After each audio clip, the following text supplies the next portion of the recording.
Bago tayo magsimula, ipopromote ko lang ang Mystic Queen Power Bracelet. So para sa mga naghahanap ng Evil Eye Bracelets, available na po ang dalawang klase ng Evil Eye Bracelet sa ating shop. So meron tayong Selenite Evil Eye at Obsidian Evil Eye Bracelet. So parehas lang merong protection and cleansing properties.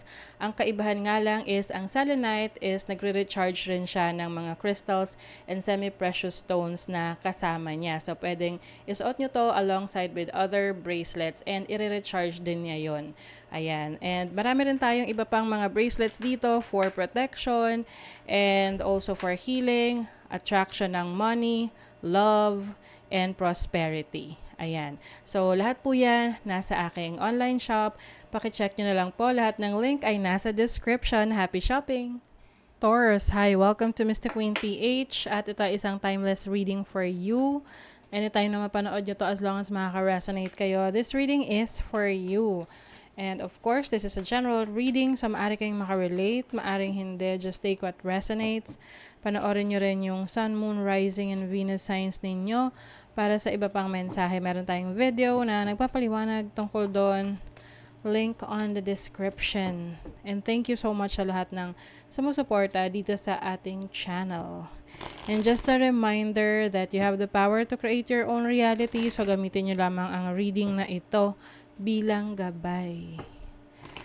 Okay, let's see what's going on sa love life ng mga Taurus. What's going on? What's going on sa love life ng mga Taurus? Knight of Wands. You may be dealing with a fire sign. Aries, Leo, Sagittarius. It seems na merong, kumbaga parang nagbunga na. Nagbunga na yung effort mo sa relationship.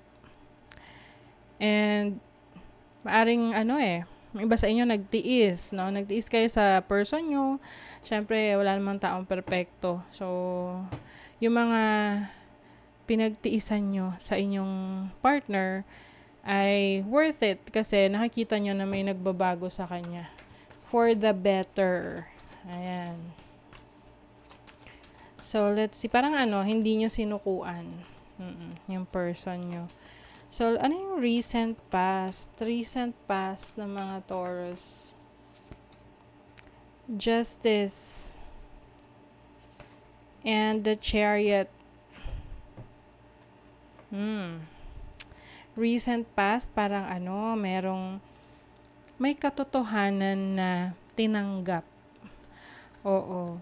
So, pwedeng may natuklasan kayo sa person ninyo or vice versa. But you both chose to stay in the relationship and move forward. So, mas naging clear sa inyo yung halaga ng bawat isa. O, diba? Ganda naman.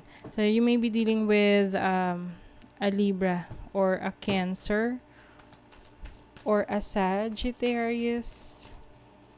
Ano yung near future nito?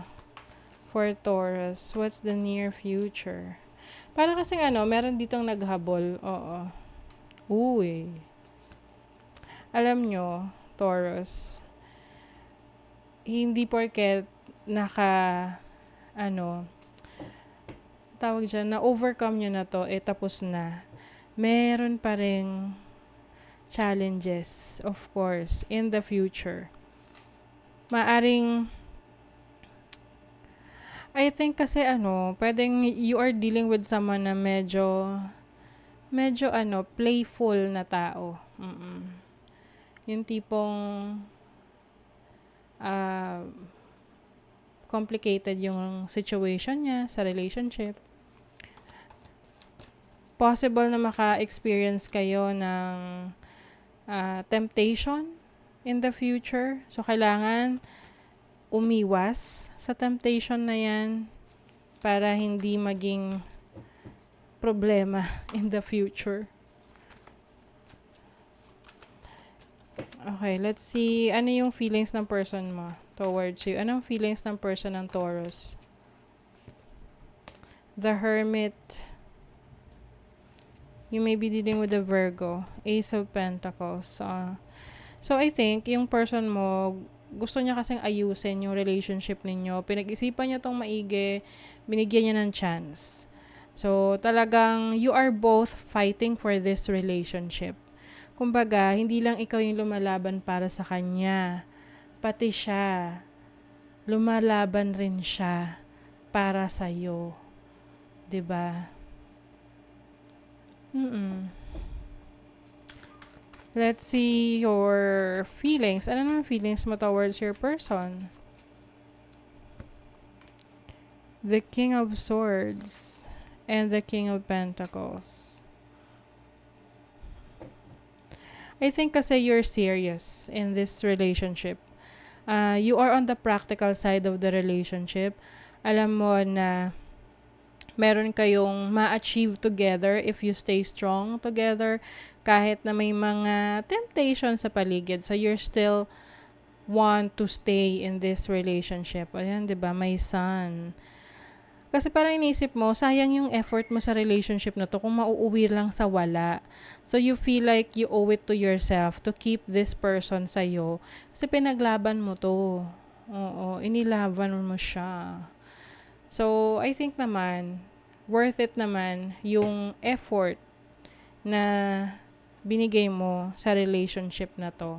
Kasi kahit siya, nilalaban ka rin niya. Pwedeng meron kayong mga court cases together na napagtagumpayan. Kaya parang ano man yung mga pagdaanan nyo pa moving forward, kaya nyong i-handle. So, lagi nyo lang alalahanin na yung dahilan kung bakit nilalaban nyo tong relationship na to. Always remember. Diba? Reconciliation. Love is lovelier the second time around. So, pwedeng nagkaroon ng separation or nagkaroon ng away, tampuhan. Hindi kayo nag-usap for quite a while. Pero talagang push. Nilaban nyo. Ayan, you are healing.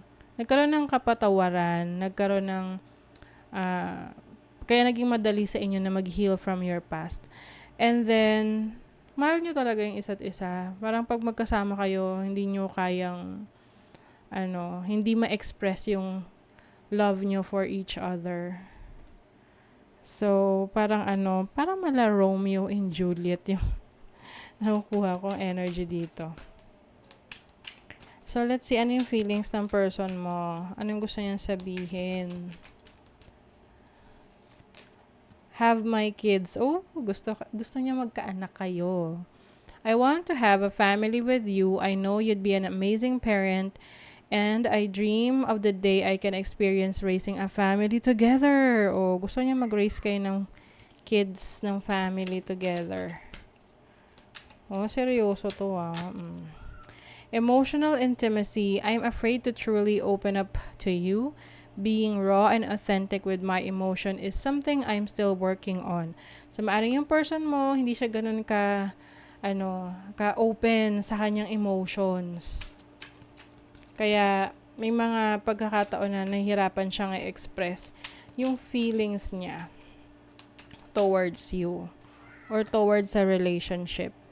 No one compares. No matter how many people I've met and experiences I have, there's no one who compares to you.